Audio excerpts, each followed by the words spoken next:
itu kriminal. Nah, ya jelas dong.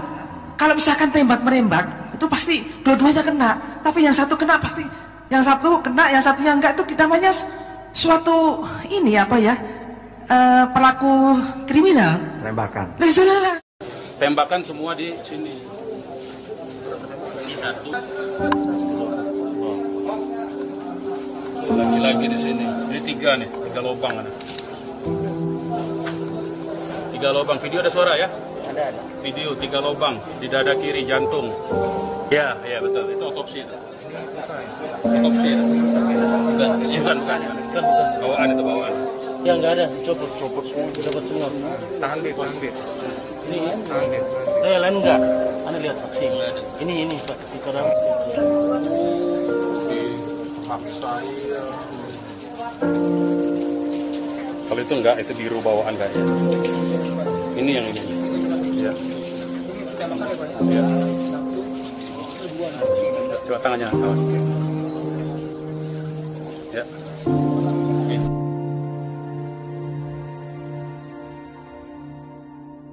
Manusia. Rekomendasinya, berdasarkan kesimpulan yang telah dirumuskan, tim penyidik Komnas HAM merekomendasikan beberapa hal sebagai berikut.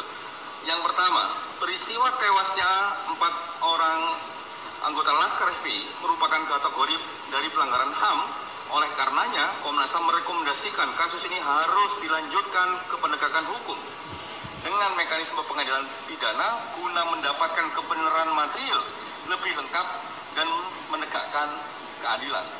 Jadi ini tidak boleh hanya dilakukan dengan internal, tapi harus dengan penegakan hukum dengan mekanisme pengadilan pidana.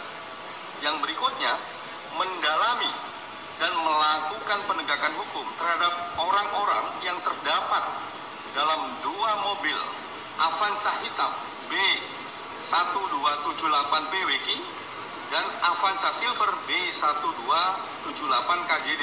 Oh, ini salah. Sorry. Ini yang Avanza hitam itu 1759 PWK dan Avanza Silver B1278 KGD. Ini typo ya. Yang berikutnya adalah mengusut lebih lanjut kepemilikan senjata api yang diduga digunakan oleh Laskar FPI. Yang keempat, meminta proses penegakan hukum akuntabel, objektif, transparan sesuai dengan standar hak asasi manusia. Nah, demikian laporan dari tim. Terima kasih. Maaf dengan kejadian 6 syuhada kemarin yang itu kriminal di ya, KM 50. Itu kriminal. Nah, ya jelas dong. Kalau misalkan tembak-menembak, itu pasti dua-duanya kena. Tapi yang satu kena pasti, yang satu kena, yang satunya enggak, itu namanya suatu ini apa ya, pelaku kriminal. Tembakan. Nah, jelas itu. Jadi nggak boleh lah, harusnya ditutup-tutupi. Ayo Komnas HAM, nggak usah lah sok-sokan takut-takut dan sebagainya. Bilang apa adanya, daripada nanti dibawa ke Mahkamah Internasional. Ya. Ini dari ini ya, saya sebagai seorang kriminolog. Nah, dan ada sedikit yang terus terang saya terusik. Mas Amin Rais mau membuat tim pencari fakta independen, bukan TGPF, tim pencari fakta independen. Lucunya 2 rumah dari tempatnya Mas Amin tiba-tiba ada yang polisi yang ini, yang apa namanya? Mendatangi. Bukan, nyewa rumah, memata-matai, ya seperti di Petamburan, kan nggak lucu tuh. Ya di mata-matai apa? Kapan kita akan berdemokrasi dengan baik?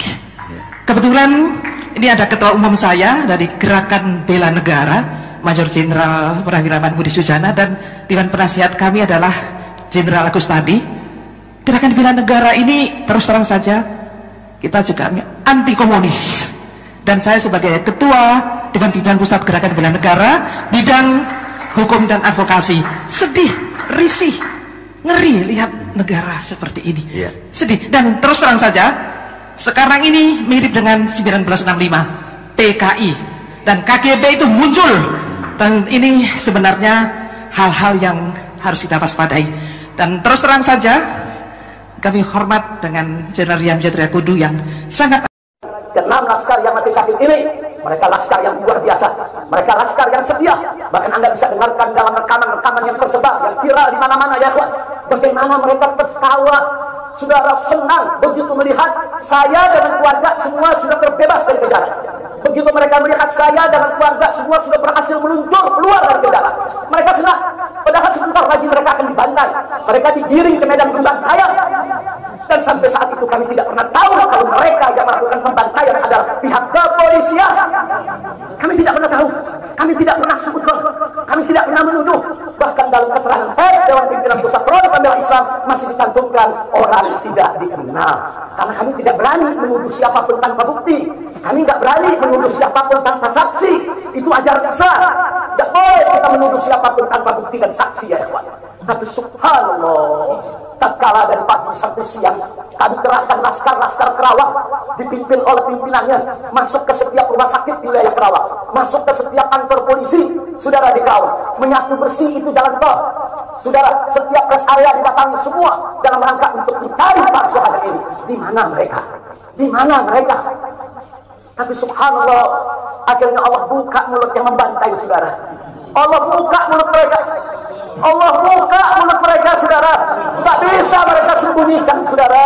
Allah Maha Kuat, Allah Maha Besar, Allah Maha Kuasa. Allah buka siang itu Kapolda Metro Jaya mengakui ya, Pak. Kalau para penyerang, para penyergap, para penguntit, saudara, yang kami semula juga mereka bajingan penjahat, saudara, yang ingin mencelakai kami, ternyata diakui sebagai bagian daripada penyelidikan, bagian daripada penyidikan Polda Metro Jaya. Bukan kami yang menuduh, mereka yang mengaku ya Pak. Kalau mereka menutup mulut, tidak pernah mengaku, sampai kapanpun kami tidak akan pernah tahu ya Pak. Subhanallah, pertolongan Allah hanya hitungan jam, saudara. Allah buka mulut mereka. Padahal logikanya kalau mereka mau tutup seumur hidup pun kami tidak akan tahu ya Pak. Tapi Allah Maha tahu, Allah Maha berkehendak. Allah buka mulut mereka, saudara. Allah buka pengakuan mereka, saudara, sehingga sekarang menjadi terang benderang siapa para pelaku penjahat itu, saudara.